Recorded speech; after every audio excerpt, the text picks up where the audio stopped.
안녕하십니까. 하이 도레미 시청자 여러분. 오늘은 지난 시간에 이어 중장년 일자리에 직접 참여하신 경험이 있는 이응희 전문가님을 모시고 대화를 나눠보도록 하겠습니다. 지난 시간에는 사회공헌형 보람형 일자리에 대해서 우리가 살펴보았는데요. 오늘은 중장년 인턴십 일자리에 대해서 말씀을 나눠보도록 하겠습니다. 안녕하십니까? 네, 안녕하십니까? 중장년 인턴십 일자리는 어떤 일자리인지 간략하게 소개 부탁드립니다. 네, 중장년 인턴십 일자리는 기업 또는 공공기관과 일자리 매칭을 통하여 경험과 노하우를 가지고 있는 시니어가 기업 등에서 인턴으로 일을 할 수 있는 그런 일자리입니다. 네. 시니어 인턴으로 기업 또는 공공기관에서 약 3개월 내지 6개월 일을 하고 나시면 기업 또는 공공기관이 원하는 경우에는 인턴에서 정규 직원으로 전환이 되어 계속 일할 수도 있어 상당히 매력적인 그런 일자리 프로그램으로 이해하시면 될 것 같습니다. 네, 그렇군요. 중장년 인턴십 일자리도 소득보다는 사회활동에 참여한다는 마음가짐이 기본적으로 중요하다고 생각이 됩니다. 네, 그러면 기존에 있었던 그런 경험을 잘 활용해서 인턴십을 통해서 연결할 수 있는 그런 제도라고 이해를 하면 되겠네요. 네, 그렇습니다. 네.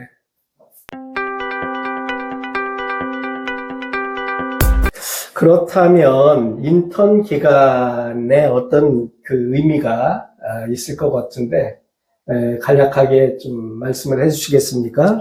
네, 인턴 기간은 기본적으로 회사가 기대하는 성과를 시니어들이 낼 수가 있는지, 또 직원들과 호흡을 잘 맞추는 시니어인지 기업 입장에서 확인하는 시간이라고 생각하시면 되겠습니다. 네. 왜냐하면 회사 입장에서는 인턴십 기간이 끝나면은 이분을 정규 사원으로 전환할지 여부를 결정해야 되기 때문입니다. 네. 돌이켜보면은 인턴십 일자리를 통하여 젊은 세대와 함께 직장 생활을 한 특별한 경험을 하였고, 또 그걸 통해서 젊은 세대들을 좀 더 이해할 수 있는 귀한 경험을 했다고 생각이 됩니다. 네. 어쨌든 인턴 기간이라는 것이 인턴과 또 회사가 서로 알아가는 그런 과정이다라고 맞습니다. 이해를 하면 되겠네요. 네.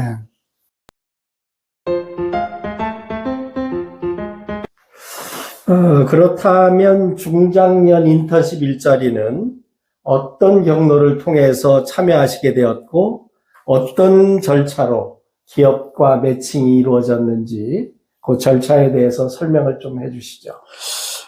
벌써 수년이 지났습니다만 당시에 저는 서울시 50플러스 서부 캠퍼스를 통해서 중장년 인턴십 일자리인 50플러스 펠로십에 참여하였습니다. 네. 당시에 온라인을 통해서 일자리 참여 신청을 하였고, 기업과 매칭이 이루어지기 때문에 참여 신청을 할 때 50여 개의 기업체 가운데 신청자가 미리 3개 회사를 지정하도록 하였습니다. 네. 그리고 면접일에는 그 50여 개 기업과 펠로십 신청을 한 모든 시니어들이 모여서 강당에서 면접이 이루어졌고, 우선 면접이 이루어질 때 신청인이 지정한 3개의 기업과 먼저 면접이 이루어졌습니다. 네. 그리고 그 면접이 끝난 후에는 다른 기업들도 사전에 지정 여부와 관계없이 각 기업이 원하는 시니어를 별도로 추가로 면접을 할 수 있는 기회가 주어졌습니다. 그래서 네. 면접이 다 끝나고 나면은 시니어들은 대충 어느 기업이 자기를 원하고 또 자기가 가서 능력을 발휘할 수 있는지를 알 수 있기 때문에 본인이 원하는 기업을 적어내게 되었습니다. 그러면 이제 매칭이 이루어지게 됩니다. 네. 상당히 체계적으로 이루어지고 있고 또 실질적으로 지원자한테 적합한 회사를 매치하기 위해서 굉장히 여러 가지 합리적인 절차를 잘 거치고 있다, 이런 생각이 드네요. 네, 맞습니다. 네. 시니어 인턴으로서 첫 출근일에 좀 남다른 소감이 있었을 것 같은데, 첫 출근일하고 또 그 매칭된 회사에서 구체적으로 어떠한 일을 하셨는지 간략하게 좀 소개를 부탁드리겠습니다.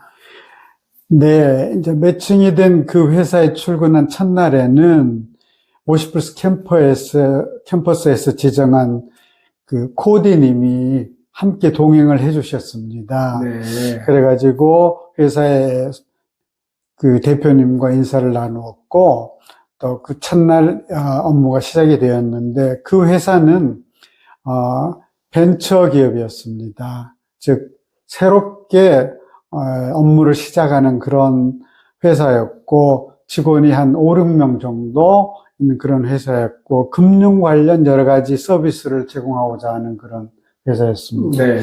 그러다 보니까 이제 금융 관련 여러 가지 이슈를 제가 조사를 하고, 또 온라인 플랫폼을 통해서 비즈니스를 하기 때문에 여러 가지 그와 관련한 제안을 하게 되었습니다. 네. 금융 관련 비즈니스를 한 회사는 기본적으로 은행과 뭐 다른 금융기관과 마찬가지로 성관주 의무라는 것이 있는데, 이거에 대해서 제가 좀 설명을 임직원들에게 하였고, 또 컴플라이언스라고 법규 규정들을 지키는 그런 중요한 일에 대해서 설명하고, 또 리스크 관리 업무에 대해서도 조언을 하였습니다. 네. 그리고 나면은 매월 말이면 또 50플러스 서부 캠퍼스 신입들이 모여서 교육을 받고, 또 인턴으로서 각자 활동한 사항을 발표도 하고 점검하는 그런 기회도 가졌습니다. 네. 그런 과정에서 실제 전문가님이 예전에 경험하셨던 그런 부분들을 잘 전달도 할 수 있었고, 또 그 회사도 많은 도움이 됐겠네요. 네, 그렇다고 생각이 듭니다. 네.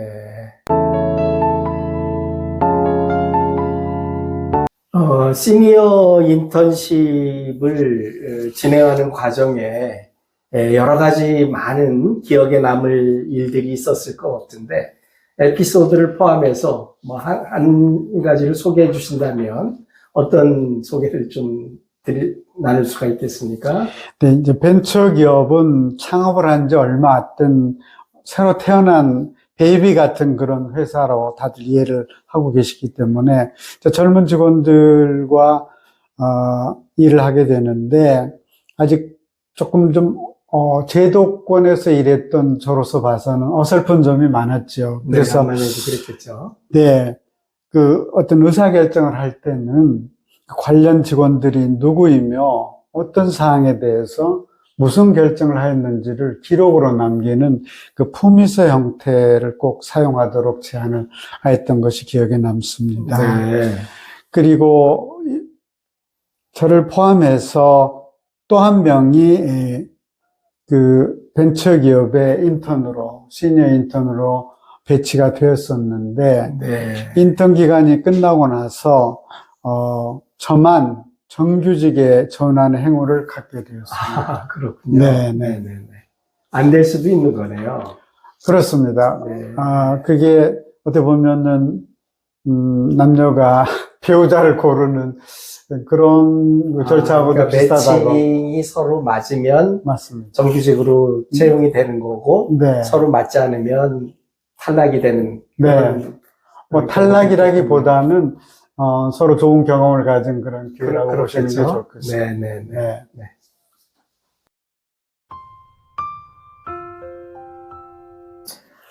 좋은 인턴 경험을 하신 것 같은데, 이러한 인턴십 일자리를 참여하기에 앞서 뭐 특별하게 준비해야 할 자격증 또는 사전에 준비해야 할 사항이 있으면 어떤 것이 있는지 소개를 부탁드립니다. 네, 중장년 인턴십 일자리도 그 사회공헌형 보람 일자리와 마찬가지로 특별한 자격증보다는 현직에 있을 때 자기 경험과 노하우를 살리는 그런 일자리에 지원한 것이 더 좋은 방법이라고 생각합니다. 그 밖에 이 워드나 엑셀 등 IT 관련 교육이나 자격증은 필수라고 생각이 됩니다. 네.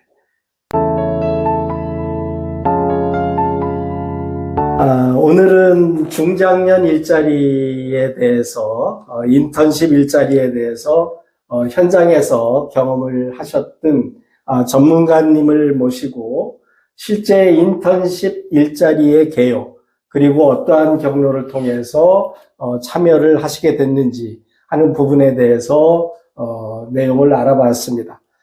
많은 도움이 시청자분들께서 됐을 거라고 예상을 하고, 마지막으로 전문가께서 지금 준비하시는 신중년 시청자 여러분들께 마지막으로 해주실 말씀이 있다라고 하면 어떤 말씀이 있겠습니까?